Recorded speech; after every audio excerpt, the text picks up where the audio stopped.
Picture this. You've just finished the last stroke of the brush of what you feel is your best painting yet. You love it. The colors are perfect. The texture, the form, everything is just so. You sit back, basking in the euphoria, taking in how happy you feel. You've done a number of these paintings now and are feeling quite confident with what you're creating. So much so, you snap a picture of it and post it to Instagram. Hashtag artists of Instagram. Hashtag passion piece. Hashtag commissions available. DM if interested. Click. Post. Done. You sit for a second, mindlessly scrolling through, telling yourself, it doesn't matter how many people hit the like button or even comment. But even as the thought goes through your mind, you're not even noticing what you're scrolling past. 1 minute, 2 minutes, 3. You know what? You say to yourself. I just posted it. It will take a few minutes for the algorithms to kick in. You set the phone down and start washing the brushes, putting things into place, distracting yourself with a menial task while in the back of your mind, the hamster wheel is spinning. I wonder if anyone has liked it yet. Maybe someone has shared it. I should have at least 1 or 2 commission inquiries by now. Let me check. You turn off the sink faucet, only halfway through cleaning up, and check your phone. 3 likes. 2 family members, and the 3rd from someone you just started seeing. Mindless scrolling. The hamster wheel. Spinning. Setting the phone down, you return to cleaning, walking past the painting, seeing it this time with a little less euphoria than last.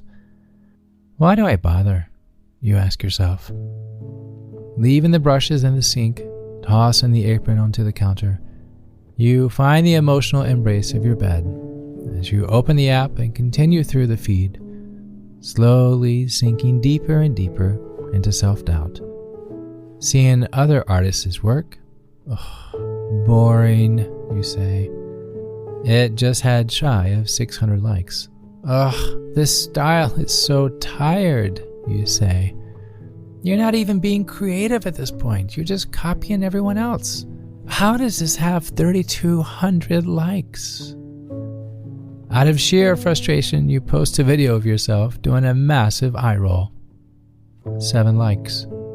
18. 36. Ha! This is hysterical, Julie says. 72 likes. 86. I'm dead, skull emoji. What's the eye roll for? You crack me up, your old roommate says. 112 likes. 148. 224 likes for an eye roll? You close the app, pull up the covers, and close your eyes. It's 4:30 in the afternoon. If the year were 1886, I can imagine this is exactly what Vincent van Gogh must have felt like. We'll come back to him in just a second. Feeling as if your life has no value is not just for painters, or is it only on Instagram, Pinterest, or even TikTok for that matter?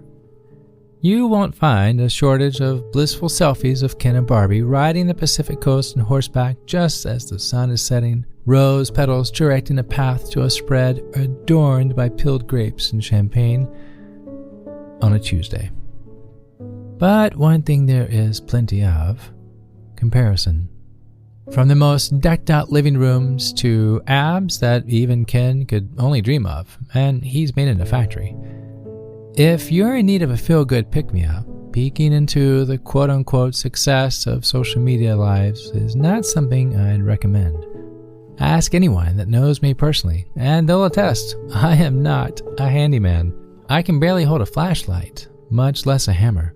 Seeing other dads building grandiose tree houses with zip lines and tire swings, it instantly makes me feel like a complete failure as a cool dad.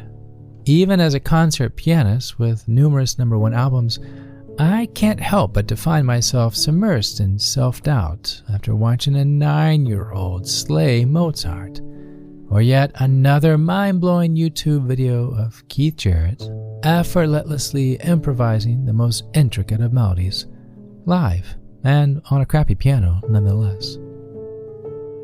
How do we take the bait so easily? Better yet, why? We've all heard the stats on how addictive social media is, how it leads to anxiety and depression and short-term inhibition of intelligent thought. How do we keep going back to it? Why is it something we keep hoping to make us feel good when generally it just makes us feel worse? It's not all bad. It has its pluses. It is entertaining to a degree. As a professional pianist, it's a must-have for my staying connected to my audience, so deleting it is not an option. But leaving the rating game of social media won't fix the problem of life's comparisons. The neighbor's yard looking as if he has invisible elves catching every leaf as it falls. Even driving somewhere, you notice their car has a shinier shine than yours does. What gives? Why is everything in life a comparison? I'm Chad Lawson, and let's calm it down in 3, 2, 1. No meditation today, but if you happen to have a pencil and a piece of paper around, it would be super helpful. Remember the painter from earlier, Vincent van Gogh? During his life, he sold one painting. Only one. Van Gogh painted over 900 paintings, but only one, The Red Vineyard, was bought just a few months before he died. Imagine being the most famous, recognized artist in history. You are the original influencer, way before the word became a lifestyle. Your work auctioned for millions upon millions, but only after you're in the ground. No endorsements, no glitz, no glamour, no bottles of champagne. You died hungry, broke, alone. If this were you, would you still do it? Your passion out of simple enjoyment? Just because you liked it? Your power tools, your baking pans, your writing pencil, do they still inspire you even if nobody noticed? No one praised you for the birdhouse, the chocolate chip cookies, or the heart-touching story of your immigrant parents. No thumbs up or comments. Would you still do it?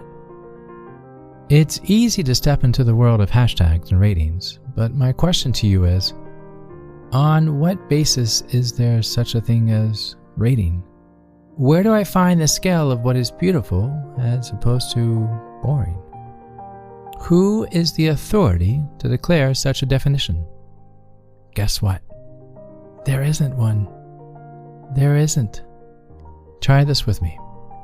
On a piece of paper, I'd like for you to draw a straight line from left to right. On one end of the line, write the number 1, and on the other end of the line, place the number 100. Okay. On this line, I'd like for you to rate yourself from 1 to 100. Go ahead, I'll wait. Did you find a spot? Okay, now, underneath this line, I'd like for you to draw an identical line, again with the number ranging from 1 to 100. Now, on this line, I'd like for you to mark where you think others would rate you. Are the two outcomes different? Do you view yourself in one standard and then the thought of being viewed at a different standard by someone else? Now, let me ask, on what grounds are you basing this assessment on? Whose standards are you comparing yourself to? You can't. They can't. There is no such system.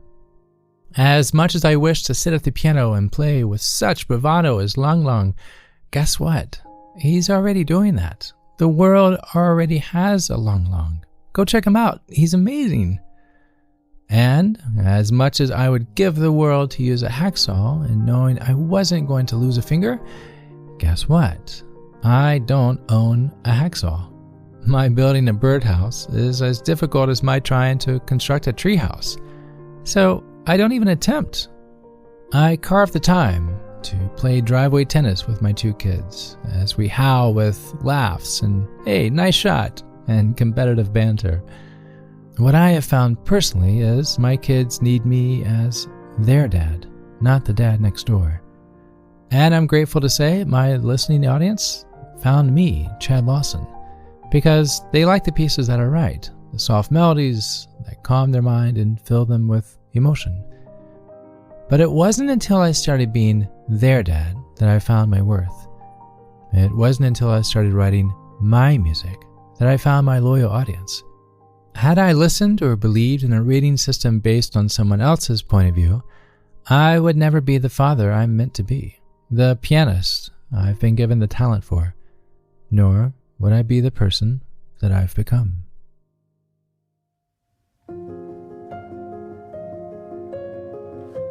Clarity, not comparison. We simply need clarity. Realizing we are uniquely individual, an ocean filled with fish of the most vibrant colors. Oddly enough, of all the animals on the planet, my favorite animal is the jellyfish. But I am a minimalist at heart. I'm captivated by their graceful elegance so much that I try to mimic their ease with my hands when playing the piano. See? Just as a random fish in the ocean inspires me each time I sit to play, imagine the lives you've affected without ever knowing as well. The time you made a cake for someone, you helped someone paint a room in their house, or you wrote them a letter saying, I was just thinking about you. The only rating system we should allow ourselves to ever be evaluated by is how you make someone feel. But in the end, the talent you have been given is yours, because you've been trusted with this gift, knowing you may never hear the words of praise or "you've changed my life" kind of sentences. But deep within the fiber of who you are, having the clarity to understand the importance of substance more than socials, heart more than hashtags, and worth more than wealth. The brilliant creative director Karl Lagerfeld said, "Personality begins where comparison ends." Ignore the rating system. It doesn't exist. You are free to be you. Free to paint, to hammer, to bake, to knit, to serve others, to do whatever it is you know you were placed on earth to do.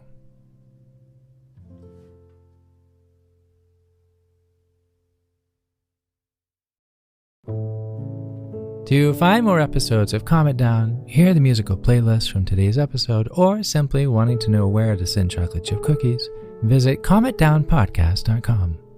You'll even find additional resources for emotional support, including our online community and our Facebook page. You're not alone. You are not alone.